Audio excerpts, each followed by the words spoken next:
तर आज आपण मस्त असे उपवासाचे थालीपीठ पाहणार आहोत। हे थालीपीठ एकदम असे मऊ लुसलुशीत असे तयार होतात, बघू शकता। हे थालीपीठ तुम्ही दह्यासोबत, चटणीसोबत, कशासोबतही खाऊ शकता, खूप छान लागतात। आणि हे थालीपीठ एकदम असे झटपट असे तयार होतात, याला फारसा वेळ लागत नाही। तुम्ही 10 ते 15 मिनिटांमध्ये हे थालीपीठ बनवू शकता। नमस्कार, मी पूजा, तुमचं माझ्या दिव्य अंकुर किचन मध्ये खूप खूप खूप स्वागत। आषाढी एकादशी निमित्त आज आपण मस्त असे साबुदाणा पराठे बनवणार आहोत। हे साबुदाणा पराठे अगदी बनवायलाही सोपे आहेत आणि खायलाही टेस्टी आहेत।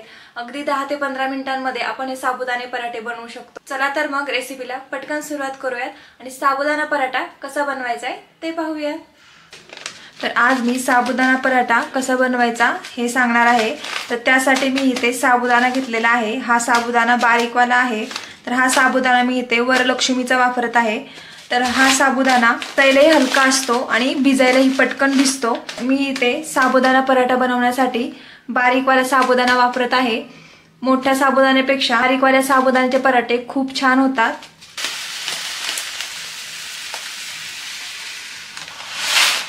तर त्यासाठी मी इथे बारीकवाला साबुदाणा घेतलेला आहे। हा पराठे बनवण्यासाठी हा साबुदाणा पटकन भिजतो आणि पचायलाही आपल्याला हलका असतो, त्यामुळे मोठ्या साबुदाण्यापेक्षा मी इथे बारीक साबुदाणा घेतलेला आहे।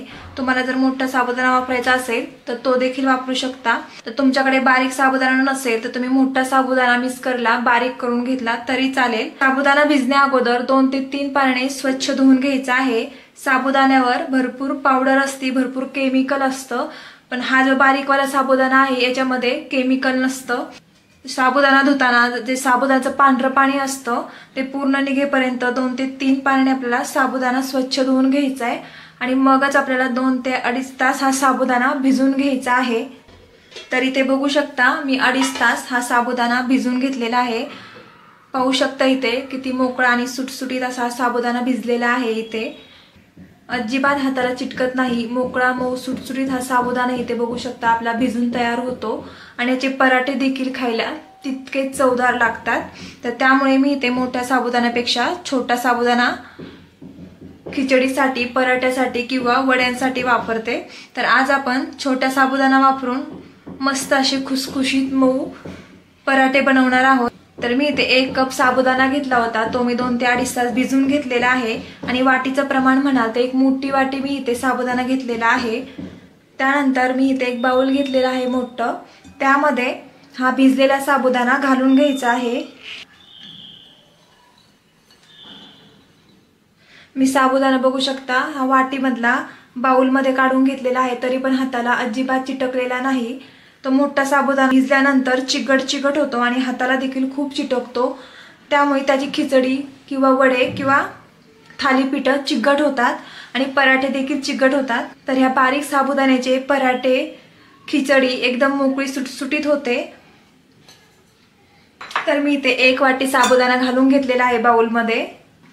त्यानंतर मी इथे 2 उकडलेले बटाटे घेतलेले आहेत। मी इथे मीडियम साईजचे बटाटे घेतलेले आहेत।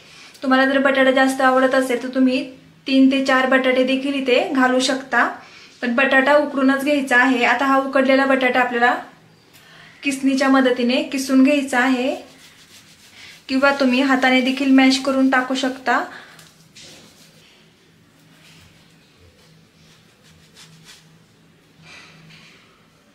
तर मी इथे 2 बटाटे किसून घातलेले आहे त्याच्यामध्ये। त्यानंतर मी इथे 1 तुकडा आल्याचा घेतलेला आहे, अर्धा इंच आलं घेतलेलं आहे, ते पण आपल्याला किसून घालायचं ह्याच्यामध्ये।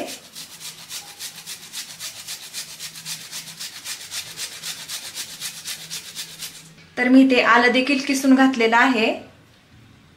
त्यानंतर इथे मी 2 ते 3 हिरव्या मिरच्या अशा प्रकारे बारीक कट करून घेतलेल्या आहेत। ह्या मी इथे तिखट हिरवी मिरची वापरत आहे। मिरचीचं प्रमाण तुम्ही तुमच्या आवडीनुसार ठेवू शकता। इथे मी 2 ते 3 हिरव्या मिरच्या अशा प्रकारे बारीक कट करून घेतलेले आहेत, ते ह्याच्यामध्ये टाकून घ्यायचे। त्यानंतर मी इथे 1 अर्ध लिंबू घेतलेला आहे, त्याचा रस टाकून घ्यायचा आहे।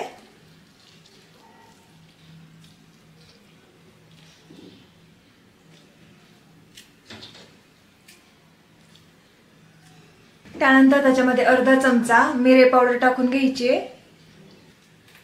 त्यानंतर त्याच्यामध्ये 1 चमचा मीठ टाकून घ्यायचे। तुम्ही तुमच्या चवीनुसार मीठ टाकू शकता इथे। तुम्ही जर उपवासाला कोथिंबीर खात असाल तर ह्याच्यामध्ये कोथिंबीर देखील टाकू शकता। जिरे खात असाल तर जिरे देखील इथे टाकू शकता। मी उपवासाला कोथिंबीर आणि जिरे नाही खात, त्यामुळे मी ह्याच्यामध्ये टाकलेलं नाही। तुम्ही जर खात असाल तर तुम्ही ह्याच्यामध्ये टाकू शकता। त्यानंतर मी इथे भाजलेल्या शेंगदाण्यांचा कूट करून घेतलेला आहे अशा प्रकारे जाडसर, तो ह्याच्यामध्ये टाकून घ्यायचा आहे 4 चमचे।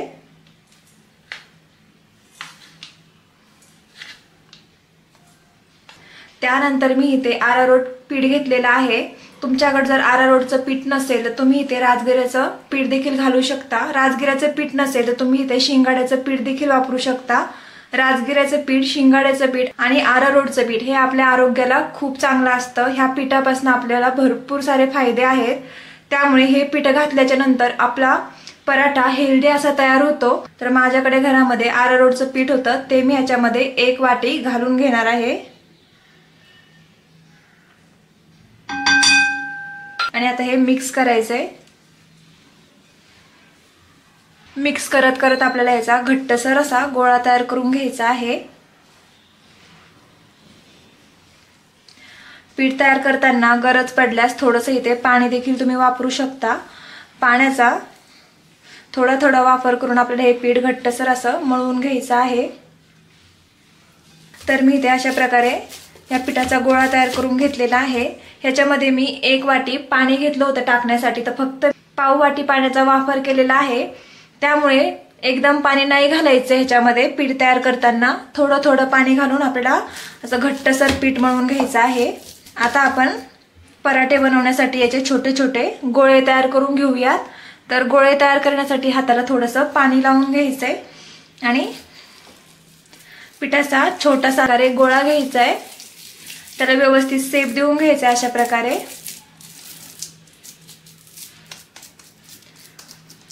बघू शकता अशा प्रकारे आपल्याला छोटे छोटे ह्याचे गोळे तयार करून घ्यायचे आहेत।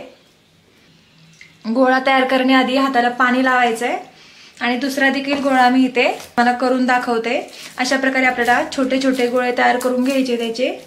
तुम्हाला जर मोठे पराठे आवडत असतील तुम्ही मोठे देखील याचे गोळे करू शकता। मी ना जास्त मोठे आणि ना जास्त छोटे, मीडियम साईजचे असे इथे पराठे बनवणार आहे, त्यामुळे मी इथे मीडियम साईजचे गोळे असे तयार करून घेतलेले आहेत। राहिलेल्या पिठाचे देखील मी आता छोटे छोटे गोळे तयार करून घेत आहे। तर इथे पाहू शकता तेवढ्या पिठाचे 7 ते 8 इथे छोटे छोटे गोळे तयार झालेले आहेत। आता आपण या गोळ्यांचे पराठे तयार करून घेऊयात। हे पराठे खायला इतके चवदार लागतात, मस्त असे मऊ सॉफ्ट असे हे पराठे तयार होतात। तर आपण हे पराठे आता करून घेऊयात। तर त्यासाठी मी इथे एक पोळीपाट घेतलेला आहे।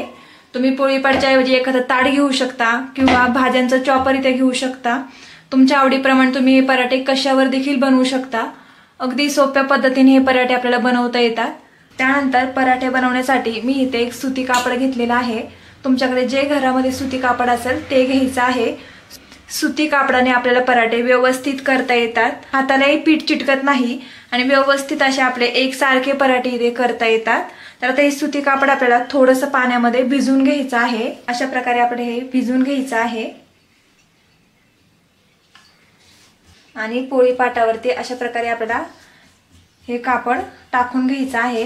कापडावरती आपल्याला थोडंसं पाणी टाकून घ्यायचंय की जेणेकरून आपला पराठा खाली चिटकणार नाही। तर हे पराठ्याचं पीठ घ्यायचंय आणि याच्यावरती ठेवून द्यायचंय आणि अशा प्रकारे हाताने दाबत दाबत हे पराठे बनवून घ्यायचे आहेत। अगदी सोप्या पद्धतीने हे पराठे आपल्याला बनवता येतात आणि एकसारखे तयार होतात। तर ते पीठ हाताला चिटकू नये म्हणून मी एक प्लास्टिकचा कागद घेतलेला आहे आणि त्याच्या मदतीने हा पराठा मी एकदम पातळ असा बनवून घेत आहे। तुम्हाला जर जाड पराठे हवे असतील तर तुम्ही प्लास्टिकचा वापर नाही केला तरी चालेल, आणि तुम्हाला जर प्लास्टिक आवडत नसेल तर नाही घेतलं तरी चालेल। पण अशा प्रकारे प्लास्टिकचा कागद वापरल्याने पराठे एकसारखे तयार होतात आणि मस्त आपले पराठे पातळ बनतात आणि त्यामुळे ते भाजायला सुद्धा एकसारखे भाजतात, कच्चे राहत नाही, सगळ्या बाजूने एकसारखे भाजले जातात आणि आपला पराठा एकसारखा पातळ देखील होतो। त्यामुळे मी इथे प्लास्टिकच्या कागदाचा वापर केलेला आहे आणि असा मस्त गोल करून घ्यायचा आहे इथे पराठा। आता हे काढून घेऊयात। प्लास्टिकचा कागद हळूच काढून घ्यायचा आहे अलगदपणे।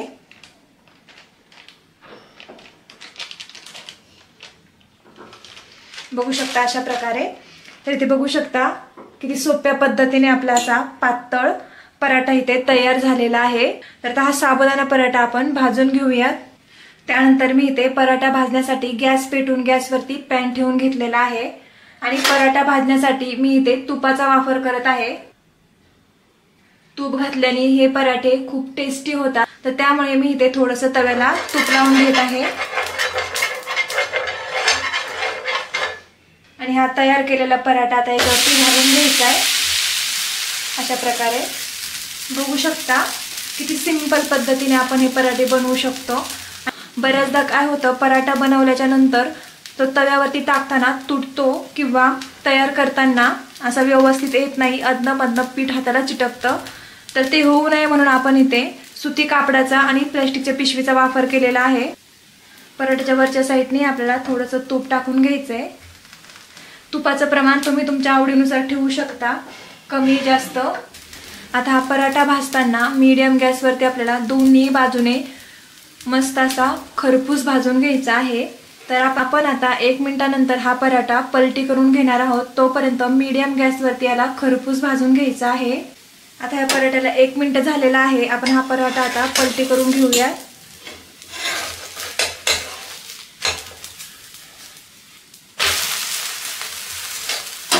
पाहू शकता किती सुरेख असा आपल्या इथे पराठा भाजलेला आहे। आता पराठ्यावरती थोडंसं आपण तूप लावून घेऊया।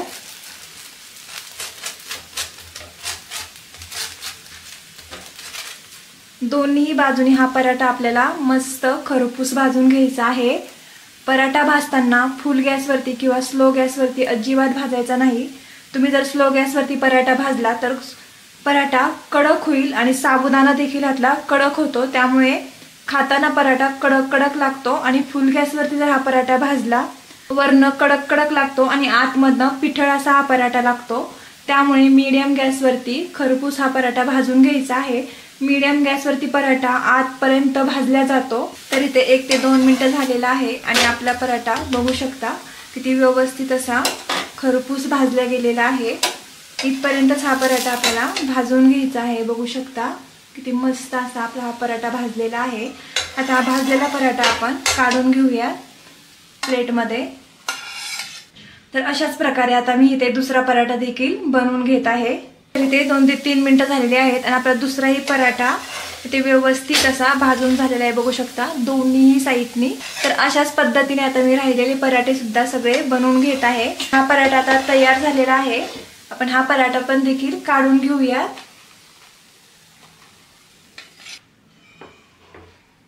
तर मी इथे अशा प्रकारे पराठे करून घेतलेले आहेत। आपण आज आषाढी एकादशी निमित्त हे पराठे बनवलेले आहेत। प्रत्येक वेळेस उपवासाच्या दिवशी साबुदाणा खिचडी, साबुदाणा खीर खाऊन खाऊन कंटाळा आला असेल तर अशा प्रकारे पराठे नक्की करून बघा। हे पराठे तुम्ही दह्यासोबत किंवा उपवासाच्या चटणीसोबत देखील खाऊ शकता किंवा फक्त असे खाल्ले तरी सुद्धा हे पराठे खूप टेस्टी लागतात। तर हे पराठे पण तुम्ही गरमागरमच सर्व करायचे आहेत। तर मी ज्या प्रकारे तुम्हाला साहित्य आणि प्रमाण सांगितले ते प्रमाण वापरून तुम्ही अशा प्रकारे मस्त असे पराठे बनवू शकता। या आषाढी एकादशीला या प्रकारे पराठे नक्की करून बघा। एकदम असे आपले मऊ लुसलुशीत हे पराठे तयार झालेले आहेत। खायला देखील खूप मस्त असे पराठे लागतात। बघू शकता गरमागरम हे पराठे खायला खूपच मस्त वाटतं। हे थालीपीठ तुम्ही दह्यासोबत किंवा एखाद्या चटणीसोबत सुद्धा खाऊ शकता। उपवासाच्या चटणीसोबत देखील हे थालीपीठ खूप टेस्टी असे लागतात। तर नक्की ट्राय करा अशा प्रकारे। तर तुम्हाला ही रेसिपी कशी वाटली हे मला कमेंटमध्ये नक्की सांगा।